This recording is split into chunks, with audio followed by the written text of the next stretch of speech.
I would say overall that procurement has shifted from a purely transactional function to more of a strategic enabler of organizational goals. The biggest project I did um, was 385 million Canadian. And Mm. then overall, that I managed a portfolio that was worth almost $1 billion Canadian. So yes, I'm Nice. very familiar with large scale projects, but I know that procurement professionals want like the big dollars and especially in very specific categories such as construction as well as IT. So your success in large scale procurements would hinge on things like robust governance and risk management. So you need to have very clear accountabilities and a strong governance framework and you really need to have good early risk identification.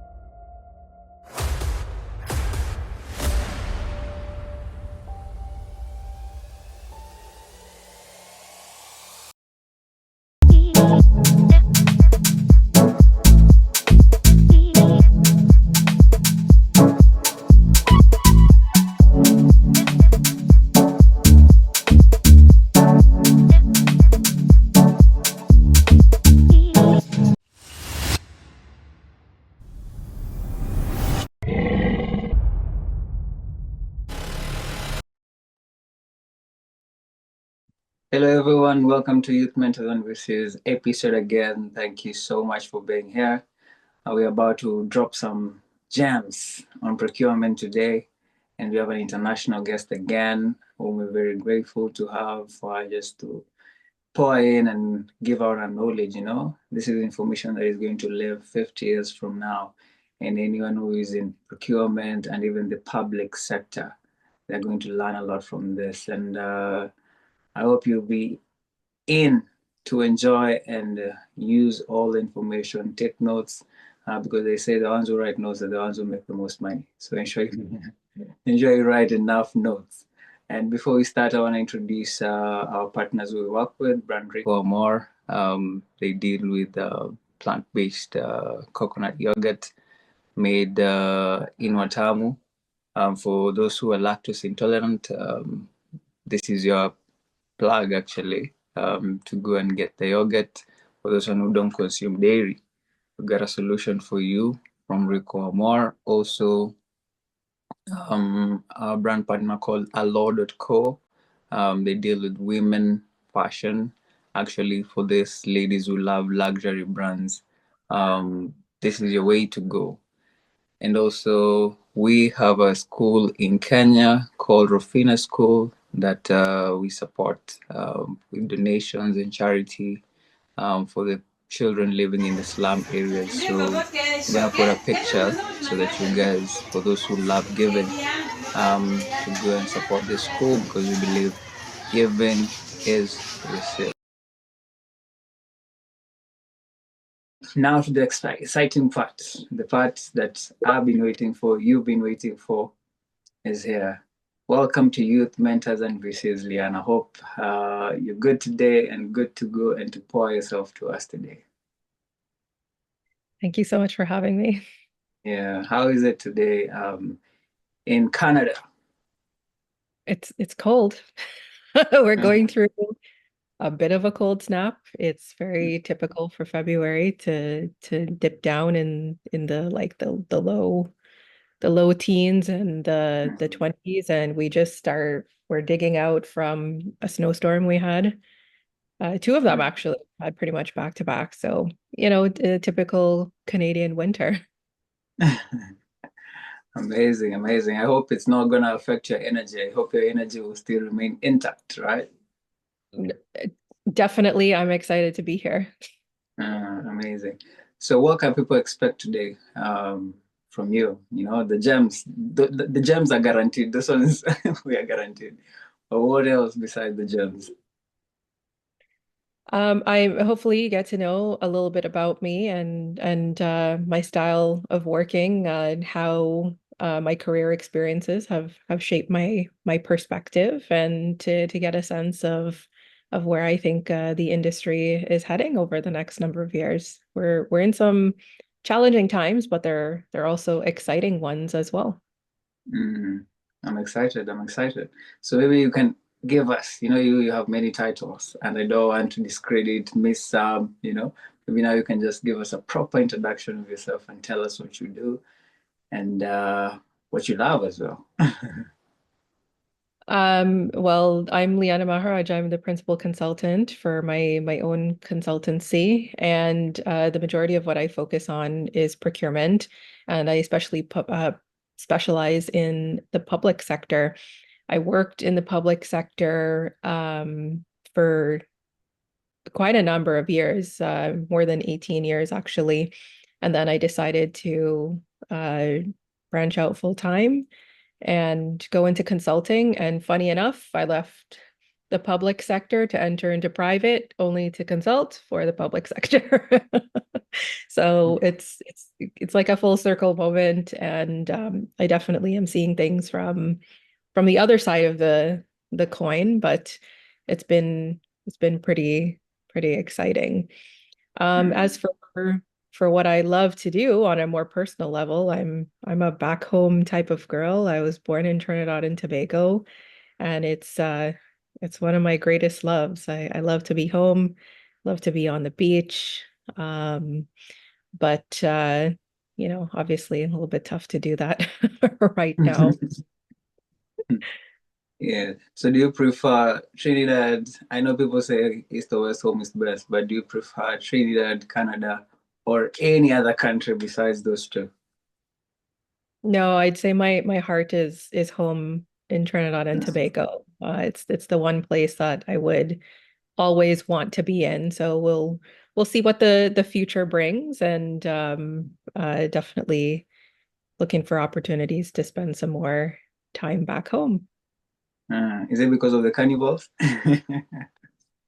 Not really. I mean, obviously that's a fun time, but no, it's just, more of Mm, that back home island living. Of course, the weather doesn't hurt, and like I said, I'm a beach girl, so I love to be on the beach as much as possible. mm, It's the simple things in life. One thing about Trinbagonians, as we call ourselves, is that we're good people. We're strong people at heart. We have mm, been through a lot, especially if you know how the Caribbean was colonized. mm. And we've come a long way to get to what we have now. And of course, we still experience challenges, but at the core, we don't forget where we came from, and we're very proud of who we are in the Caribbean community. Amazing, amazing. I've never heard someone speak so passionately about their country like you, which is a No, good I love thing, it. which is a good thing. Yeah. Okay, let's dive into the questions now, yeah? And maybe my first question will be, how was procurement, or how has procurement evolved over the past 2 decades, especially in the public sector?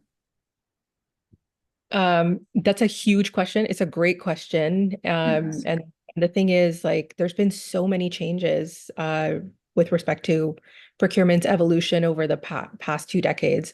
And especially in the public sector, you've definitely seen changes, some more painful than others, and we're still working through the kinks there. I would say overall that procurement has shifted from a purely transactional function to more of a strategic enabler of organizational goals. So about 2 decades ago, you would have seen that the public sector really focused more heavily on cost cutting and very rigid compliance. And it's not that those things don't exist today still, but there is a much more stronger emphasis on what's known as value-driven procurement, best value, in other words. And a lot of that includes innovation, sustainability, things like supplier diversity, and of course, digital transformation, which is driving a lot of the work that we do.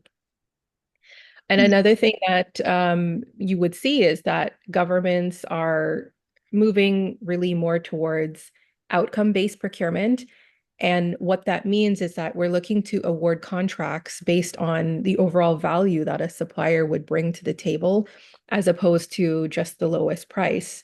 So when you use things like data analytics and AI as well, this is it's interesting because they're going to be used more and more to enhance that decision making on how we award contracts and to mitigate risk and to just have a better supplier performance evaluation overall. Mm. So, of late, okay, of late, the conversation is really changing to AI, It won't be like 5 minutes before a professional mentions AI, you know? How has the difference been? Because, there's a time we didn't know what AI is, but 2 years, 3 years now, everything is AI. How is this shaping the industry and actually the future? Well, for public sector procurement, there's an eagerness to learn, but I would say that there's hesitation to adopt in certain regards because you'd have to work through all of the bureaucracy and the red tape that comes along with public sector. You have to create policies, you have to create legislation. So it's certainly not an overnight process. And I'd say some have more appetite than others Mhm. to adopt AI into day-to-day procurement. You run into things like how that may compromise the procurement process, the integrity of the process overall. So overall, I would say that I haven't really seen a huge use of AI in public sector procurement. I'm not saying it's not being used, but we definitely have a ways to go yet. Mm. Okay, I want you to break a nation. Okay, maybe this can only be in African countries, right? That people say the procurement department. Okay, this is in Africa. Let me speak about Africa. Mostly say that the procurement department is the most corrupt because they handle most of the things that are coming on board in government and so many other stuff. So is that notion true? Because there's a lot of money flowing through the procurement sides. Is procurement corrupt? Is the procurement department most corrupt in government? That's not been my experience. In fact, the Mm-hmm. procurement department, I would say, goes above and beyond to maintain those core principles, fairness, openness, transparency, and also value for money. Look, I'm not saying that it doesn't exist at all. We Mm-hmm. have a lot of instances where auditors are coming out swinging at how contracts are being awarded. But I think that is not necessarily something that we could put the corruption label on. It's just simply that you have to strengthen your procurement practices and ensure that there are no loopholes to awarding those contracts. You really have to drive that fairness, openness, and transparency and ensure you have the proper controls and mechanisms with which to maintain the integrity of that procurement through from the beginning of the process to the end and also throughout the course of contract management.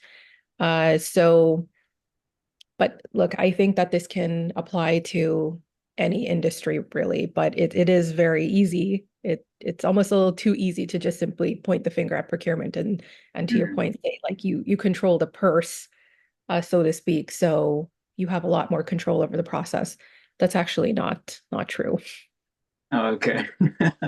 So the people who are that in mind, because in Kenya, I can tell you, we have had extreme number of cases when it comes. So you hear, like for instance, the government to just be like the tender supply. They awarded this because the guys in procurement allowed this to happen, and it's in billions. And you're like, we don't hear this from other departments apart from, mostly the procurement, the people who are adding the standards, the people who are accepting products in the country or even the products that are going outside the country. And you kind of just have wrong, even when it comes to entrepreneurs, when they're hiring their staff in procurement, they have to go through a thorough process because of recruitment, just because of what is happening from the government space. because the government, that's what mostly people look up to, you know. And yeah, it's a good thing you clarified, and subject to be really looked at, and the notion to be changed. Anyway, what are the biggest challenges, right, that governments and large organizations face in procurement today? There's there's lots of challenges Mm-hmm. that governments and large organizations face in procurement. It's like pushing a boulder up a hill, right? Mm-hmm. A lot of what we face challenges with today in public sector procurement is balancing compliance with agility. Everyone says, like, if we had $1 for every time someone says the process takes too long, like maybe we wouldn't need to be working in procurement, right? Mm-hmm. So yes, we acknowledge that a lot of public sector procurement processes, they're very bureaucratic in nature. They're slow. There are a lot of risk adverse processes in play. So overall, that does make it really difficult to respond quickly to urgent needs, such as like during a crisis. Um, Another challenge that we do face is supply chain resilience. So we're seeing a lot of geopolitical instability coming into play. There's a lot of economic uncertainty. There's the effects of climate change. And that has really exposed a lot of vulnerabilities that we have in supply chains today. And what that has caused is procurement teams, they now have to rethink a lot of sourcing strategies that maybe were very successful in past and not so much now. Mm-hmm. And another thing that we are encountering is that digital transformation and workforce skill gaps are incredibly huge hurdles that we have to overcome. Implementing technology requires like really sound change management and even upskilling procurement teams to ensure they can leverage things like AI, like we were talking about, things like blockchain, and especially automation, and just the willingness for this user adoption is a huge challenge. Mm-hmm. Okay. So how can public sector procurement, become more agile and efficient while maintaining compliance and transparency? How can we become more agile? This is probably an unpopular opinion because, again, a lot of people want to see the process go a lot quicker. But the fact of the matter is, the process is designed to be very sequential. You must complete one stage in order to go to the next. But we can look at ways to do things in parallel. Like, for example, if you have a number of due diligence processes, perhaps you can look at doing that um, alongside the procurement process as the process runs. And as you down select or even look into pre-qualifying vendors as well. Um, you can look into more innovative ways of procurement, such as challenge-based procurements, where you Mm-hmm. just formulate the structure of the procurement, but you're not necessarily running it like a traditional process where you must complete one phase in order to go to the next. It's just you simply present a problem to the market and let them respond in that way. We can incorporate a lot more dialogue into the process as well, which also helps us to learn um, more about what a vendor's skills are, but it helps us to refine our processes along the way. So that knowledge sharing is absolutely huge. And I do think that one thing that a lot of people should be doing in the industry is learning how to manage projects a lot more effectively. It's interesting that a lot of project managers cannot run a procurement process, but a procurement professional, like a procurement lead, functions as a project manager. So we have a really good understanding of how to manage the procurement process from end to end from a project management perspective. But it's not like that's not something that you can flip back and forth easily. Mm. Okay, so let me get, because I know You guys handle a lot of big projects, but let's go back to someone who's starting. What does it take for someone to be, a strategic procurement officer or person, because there's school, there's learning, there's passion, someone just passionate about, but what does it take for someone to be a successful procurement officer? Well, in terms of education, I will die on the hill that you don't need a degree to work in procurement. Oh, I okay. maintain that. I'm not knocking higher education. I believe in lifelong learning, and I, to this day, go and upskill and still do certifications and degrees and all of that. But in order to work in procurement, you have to understand how a business works. You have to understand how teams are formed, how they work cross-functionally. You have to understand how decisions are made from the top down. Um, for public sector procurement, obviously you have to understand how government works, like how that governance comes into play. Um, and you have to be strong in your skill set. Mm, So, and you have to be really good at thinking several steps ahead. The interesting thing about procurement is you'll see things repeating. So not only it's the process repeats itself, but if you're falling into the same mistakes over and over, it gives you a lot of lessons learned that you can take forward with you. So what I would say to make you a successful procurement professional is to look at other projects. Like the answers are right in front of you, and develop standardized templates wherever possible. Don't reinvent the wheel because mm, that's not how public sector procurement works. It's a very well-oiled machine that doesn't deviate a lot. Like sure, we'll mm. see changes in the future, and there has been a lot of changes, but um, just learn how the process works and how those cycles works, and you're quite far down the road already. Ah, okay.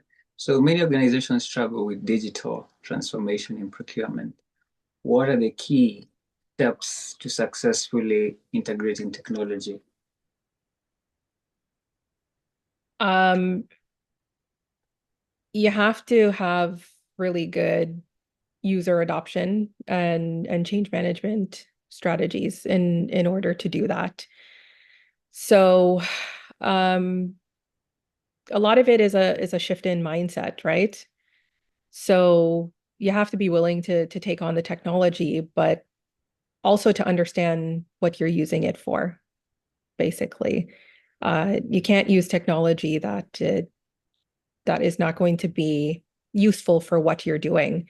So particularly there's like for public sector procurement, there's lots of technology out there, but we use a fraction of what is out on the market, particularly for public sector.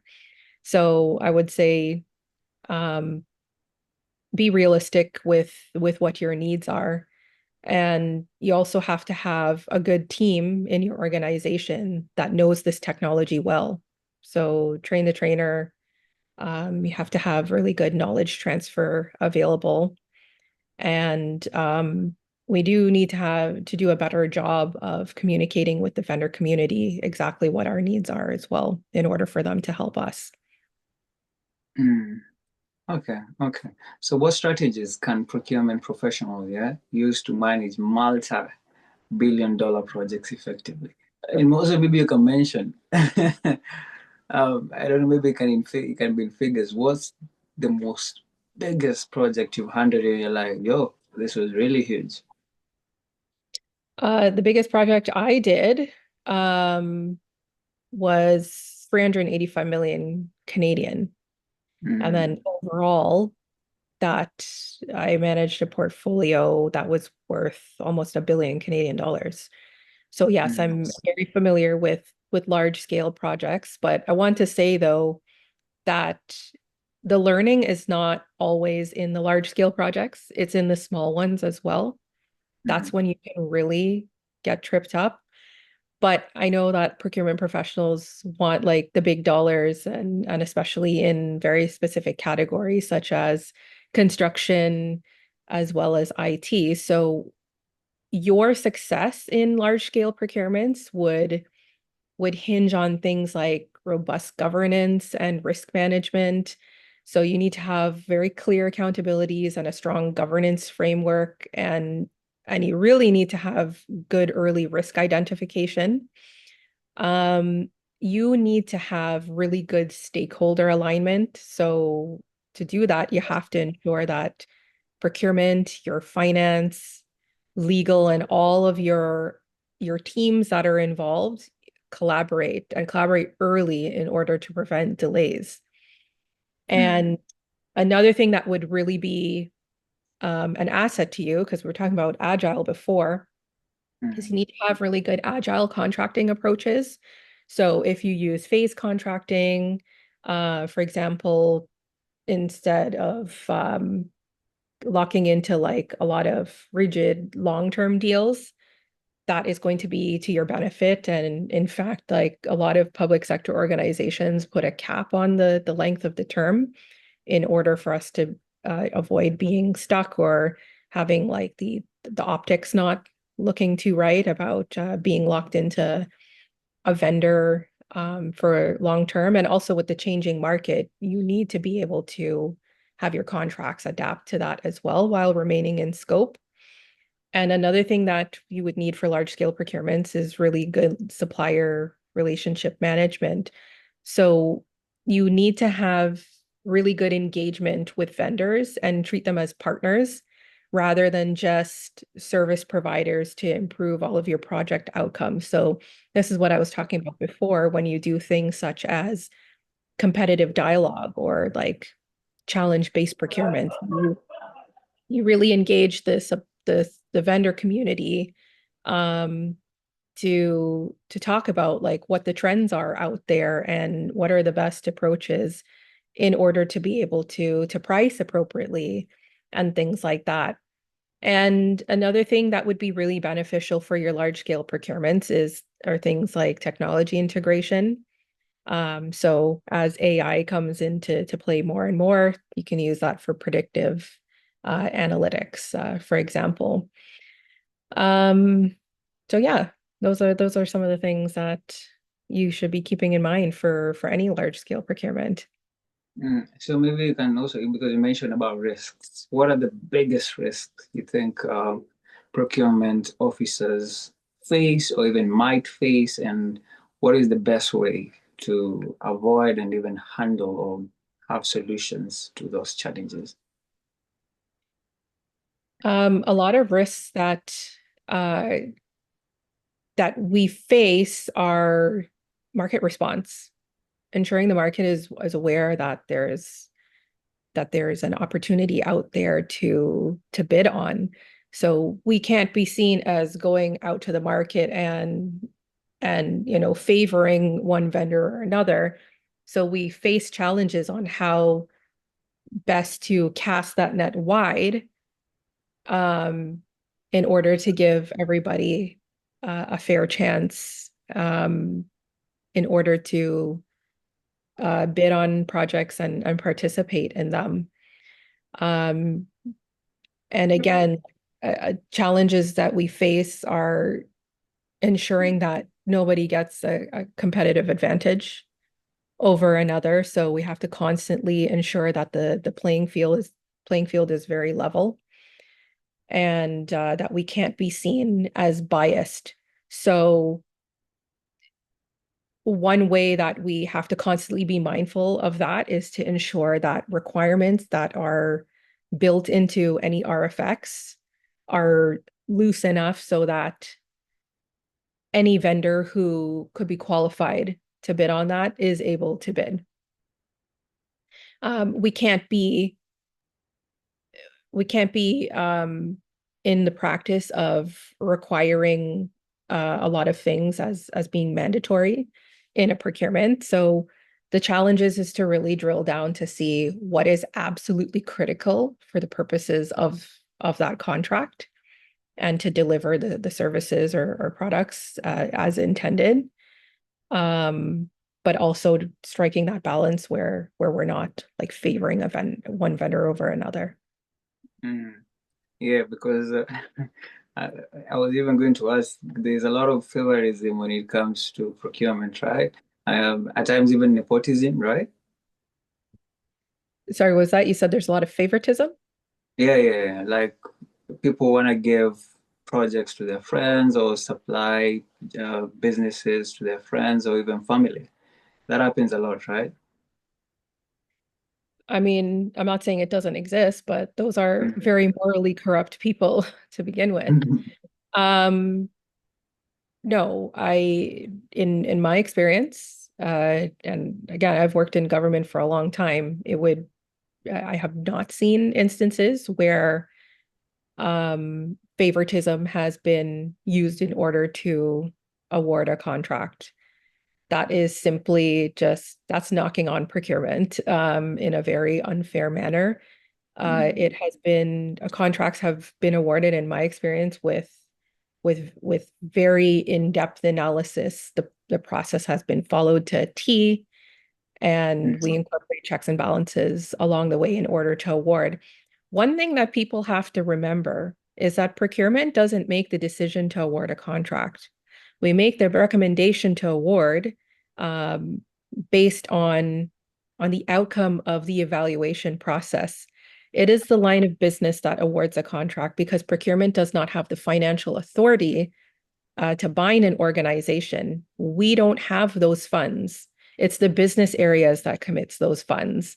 So that is a shift in mindset that people need to have that mm, you may need to be pointing the finger at somebody else.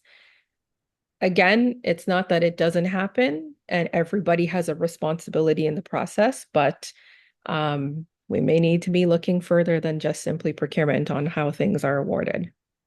mm. Okay, yeah.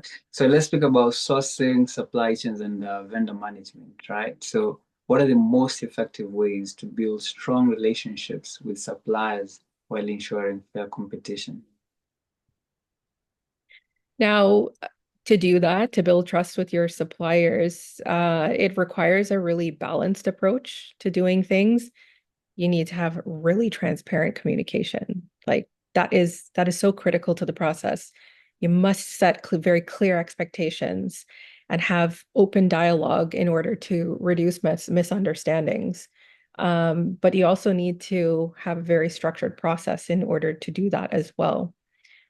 Another thing you need to do is to have a lot of collaborative performance management. So instead of penalizing poor performance, you need to work with them in order to improve processes and performance. So if you don't do that, you run the risk of canceling very critical contracts that you need for your organization. Another way you need to do this is through balanced contract terms. So they have to be favorable to both. Um, Contracting organizations, you should be avoiding a lot of very overly aggressive terms, and especially those that deter you from innovation and fostering like successful long-term partnerships. Mm. And another thing that Wait, would be really, sorry, go ahead. no. Just finish that. I have a question for that. Okay. And another thing is your supplier diversity programs. So what you need to be doing is encouraging your SMEs, your minority-owned businesses, and all of your local suppliers. All of this really enhances competition, it encourages it, and it makes the vendor community feel included. Mm. So, um, would you say there's a huge difference between handling procurement in government as compared to the business world? Is there a similarity or is a bit of a um, difference or even a shift between those two? I mean, there's definitely still a huge difference because the way the public sector is we're built on the bureaucracy, right? There's a Mm, lot of regulations out there, tons of legislations, and we are funded by taxpayers, so we're incredibly accountable to to those taxpayers, and we must protect the public purse, right? Mm-hmm. There is a lot of difference, and that's glaringly found in the process itself. The private sector reduces a lot of the barriers to doing business. So you must be very qualified to do business in the public sector, and you demonstrate that through going through the RFX opportunities, right? But in the private sector, there's not much stopping you from just simply going direct to one vendor and negotiating a contract. So it's less structured, I would say, in that sense. Um, can we maybe speak about bribes? I've been in Depends. What about situations where bribes? you're saying bribes in your department. I've never seen a bribe in my Uh, department. It just simply did not exist. It's really difficult as well to see bribes, especially in this digital age. mhm, It'd have to be super under the table or it's like cutting some sort of backroom deal. I can I can I can only imagine what some countries must go through, especially where, you know, things may work a bit differently, but particularly in Canada and the United States, it has not been my experience where I have been witness to a bribe. Yeah, don't worry. One day I'll fly you over to our country and then the conversation will be different. Yeah, and the thing is like we have a lot of audit and compliance requirements, so it would it's it's not hard for an auditor to uncover anything that is running afoul, right? Mhm, Like mhm. everything, like it will catch up to you eventually. So, Yeah, basically actually, the simple, clear message is don't mhm, do it. It's not worth it. yeah. Actually, in our country, it's actually people do it and think that it won't catch up. It eventually catches up. Whether 2 months, 3 months down the line, it usually shows, and people don't expect it, but it's fine. So, how can organizations balance cost savings with ethical and sustainable sourcing? Well, those two things are not mutually exclusive. They can complement each other. So what you can do is look at your total cost of ownership versus your initial price. That's something you should be doing a lot. A product that is cheaper upfront but has, like, for example, a high environmental or social costs, that's not really truly cost effective, and that goes against the whole best value premise that we're working on. Doesn't demonstrate value for money at all, and that's a huge fundamental principle with the way public sector procurement works. um, but another thing you can do is have some sort of like supplier incentive. So if you offer like a long-term contract for suppliers who meet sustainability and ethical benchmarks, that encourages compliance and that encourages better outcomes overall. Um, Another thing you can do to balance cost savings with that, policy alignment for sure. So your procurement policies really should be mandating sustainable and ethical sourcing criteria in your RFPs, but that is something that needs to be well developed. So we're seeing a lot more criteria, even like stages of procurement that focus specifically on that, or it might be a pre-qualification requirement. And another thing is like technology, using technology for visibility purposes. So if you use AI, for example, that can track things in the supply chain to better ensure that ethical sourcing is happening without increasing your costs overall. And yeah, that's about Mm, it. okay. So, what role does procurement play in crisis management and during supply chain disruptions? or economic downtimes.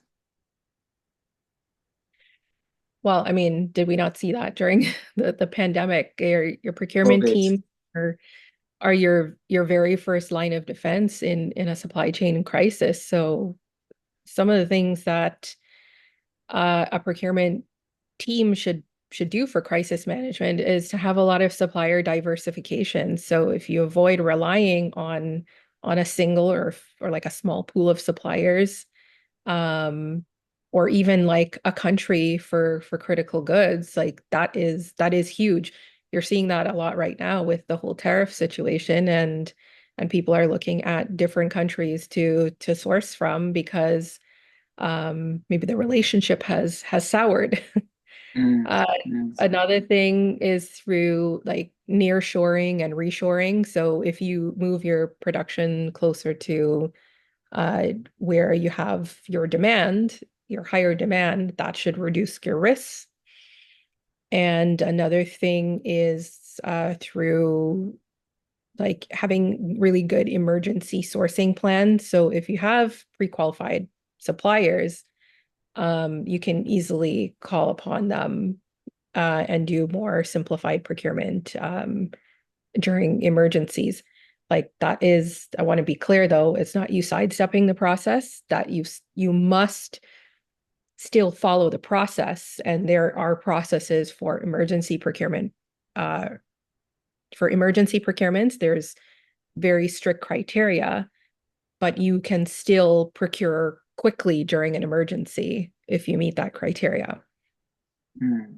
So what happens when you procure goods or any service and 2 months, 3 months down the line, they go bad in the market or wherever the products have been directed to serve the purpose, and you are in charge? What happens?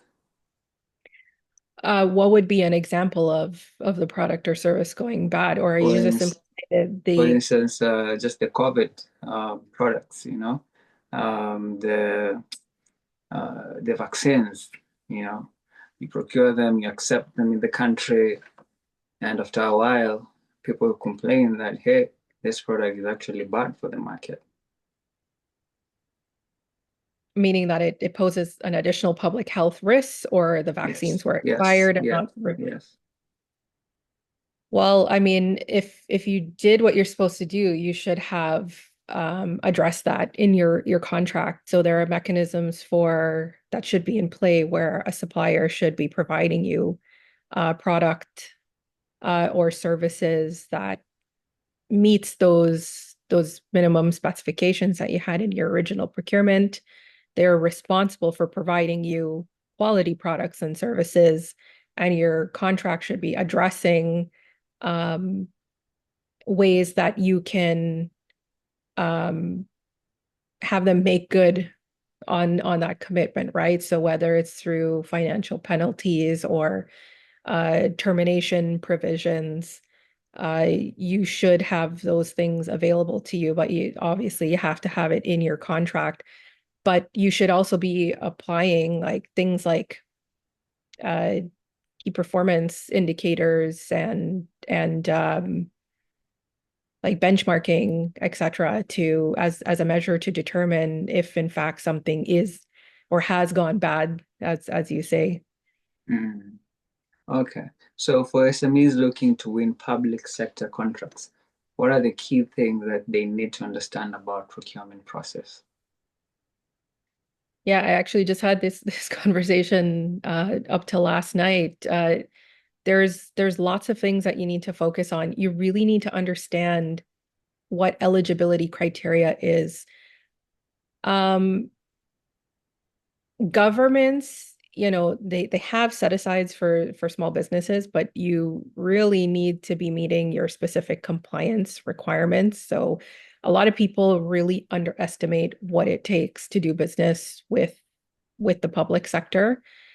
Um, you also need to be actively involved in building good relationships. So I would encourage you to attend networking opportunities, attending supplier engagement events. Like government does these things. They teach you how to do business with the government.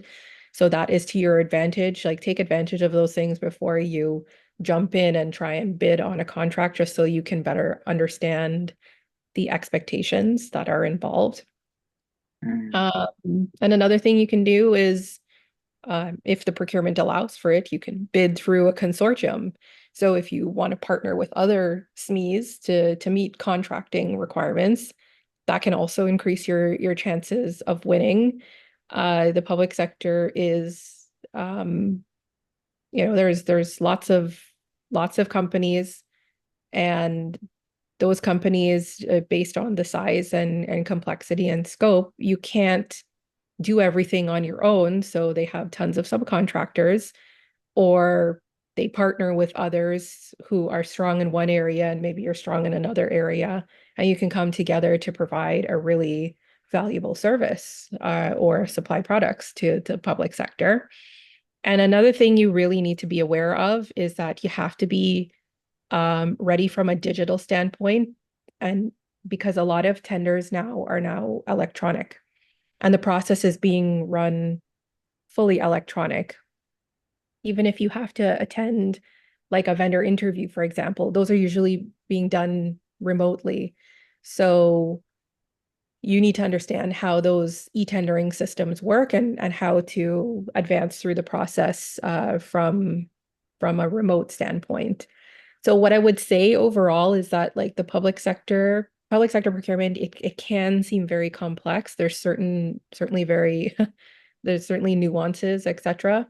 But once you understand the process, it can be very lucrative for you, and it's not as intimidating. It sounds intimidating, actually.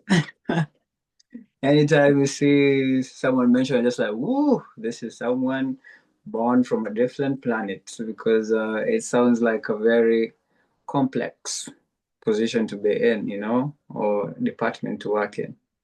Or maybe it's It's a because lot of of people steps. like us don't have the information. Yeah, it's a lot of steps, and we recognize in the public sector that we have to do a much better job of communicating with the market and supporting them through the process. So a lot of vendor outreach and hosting of training sessions with how to navigate the process. So I'd say we've come a long way on that, but it is going to be that much more critical, especially when we integrate things like AI and all of that into the procurement process. Mm. Okay, maybe now my last question will be, what emerging trends do you see shaping the future of procurement in the next 5 to 10 years? I hope it's okay when I mention 5 to 10 years, because not so many people like asking, why not the next year? Well, I mean, given that it's public sector, it might need 5 to 10 years, depending on, Okay. on what it is we're looking at. Mm. I'd say some of those key trends would include obviously AI and automation. So AI would probably handle your selection, your supplier selection, definitely your contract analysis, risk assessments. Those things will help to make procurement faster. So we were talking about agility before. Um, I think I like this one is a touchy topic given what is happening in the world right now, but sustainability. So companies and governments will need to prioritize things like carbon neutral supply chains. Another trend is blockchain for transparency purposes.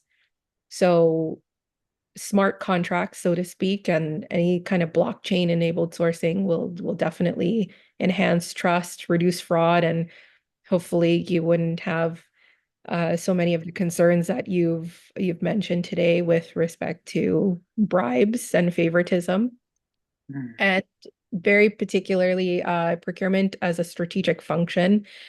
The focus will certainly continue to evolve from being more focused on cost cutting to driving innovation and resilience as well.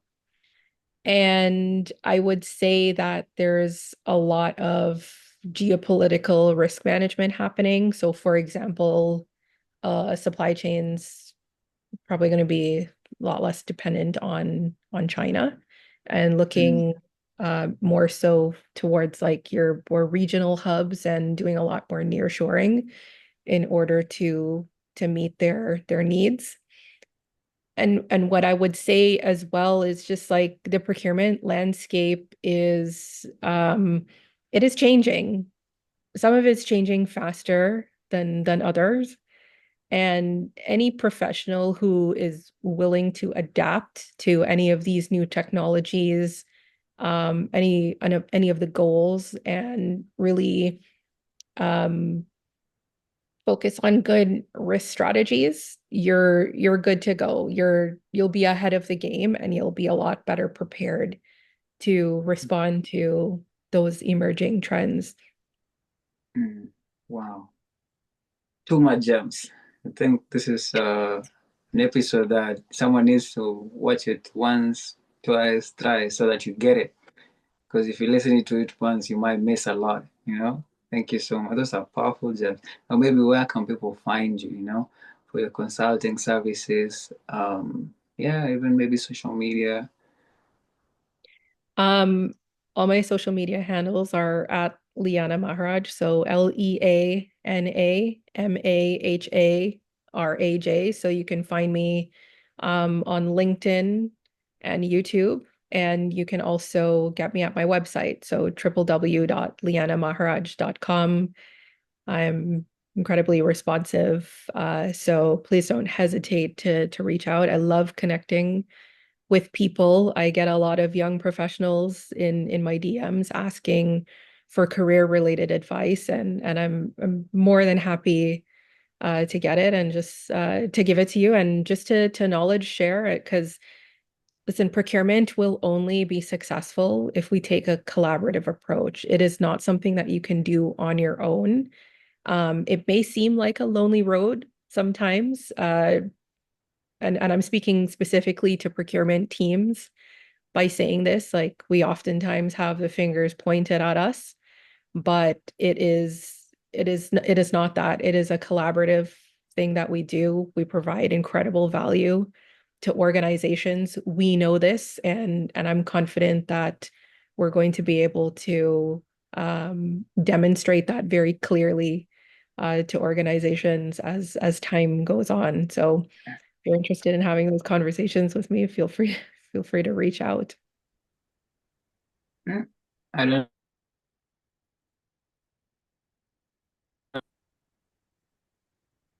Can you hear me? I can hear you now. Yeah. Okay. I don't know. The sound just disappeared. I don't know. I don't know. I hope the speaker got it there. But for young entrepreneurs, you know, for you, you're a consultant. Maybe you can mention to them because oftentimes when entrepreneurs hear of consultants, they shy away or they tend to get scared because of budget. So maybe you can touch so that they can cool down and just find a way to approach you and not be scared. You know what? Consultant is simply a title. It's very easy to slap the consulting label, but I think we have to um, look at what consulting is and the value that consulting brings to an organization. Um, yes, consulting is something that is very specialized. There's someone coming to you and consulting and advising on a very key issue to your organization. They're there to solve problems for you, to help you solve problems. They're there to help you set yourself up for success. So don't get so caught up on the label and look at the value and how that supports your intended outcomes. So I would recommend that any up and coming entrepreneur doesn't shy away from the industry as a whole. Maybe look for creative ways to call yourself something different, and still do whatever it is you need to do. Doesn't matter if you're called a consultant or or whatnot, as long as you're providing something valuable to the table and leaving an organization better than when you found it, that's what we need to focus on. Mm. Okay, amazing. What a lovely way to end it. Um, I think we'll have to do a part two where we just get to know you. Absolutely. I would love You to. know, just give us advice. What does it take? What is the routine of a procurement person? 5 steps to become a successful procurement, all those gems of just what it takes to achieve a lot, what it takes to handle multi-million projects. I think that one also can be candid. One day we'll just organize it, and I hope you'll find time for us again, right? Oh, absolutely. I would love to. I mean, we could absolutely do a whole series. I know this was more general in nature. Mm, I do get a lot of people who reach out and they're very interested in a specific area. And of course, mm, the career development is something that we can speak at length about because believe it or not, there are a million and one ways to work in procurement. Like I am a mm, great example of that. You don't mm, need to be boxed in. And in fact, I would encourage you to create your own opportunities as well and think outside of the box. There's a place for mm, everyone. Remember, if you think about it, the supply chain is a big thing. And mm. you can choose where you fit in on the supply chain. Amazing, amazing. Because just as you mentioned, someone can only be focused in that department and fail to see the bigger picture, right? There's a whole big spectrum around procurement. Wow. Yeah, and I would say the bigger picture is that you don't only have to be a manager. Mm, Management doesn't have to be your end goal. There's nothing wrong with management, but you can look at doing management and senior leadership outside of like a traditional organization. You can do that outside of government. And in fact, I think that the way the industry is going, it's going to require procurement professionals to step outside of those traditional roles and to support from different aspects, even maybe even working within other teams that are not procurement focused, but still providing that critical procurement support. mm. Wow. Amazing. Perfect way to end it. Perfect way to end it. Thank you so much, Leanne. I want to shout out my sponsors again, Brand Rico More, best plant-based yogurts in Kenya, in Africa actually, because they're expanding. Also, fashion brand Allotted CEO. Go get your outfits, ladies, gents. Your outfits will be coming up soon. Also with the law. Also the people who love donations. Let's go support Rafina School. Give out charity because we believe giving is receiving. Now I gotta let my audience go as I talk to Leana besides the behind the scenes. You guys should be following me behind the scenes so that you get to access these mentors and get more knowledge from me. Send an inbox, send a DM, send an email. I will connect you. Anyway, ciao.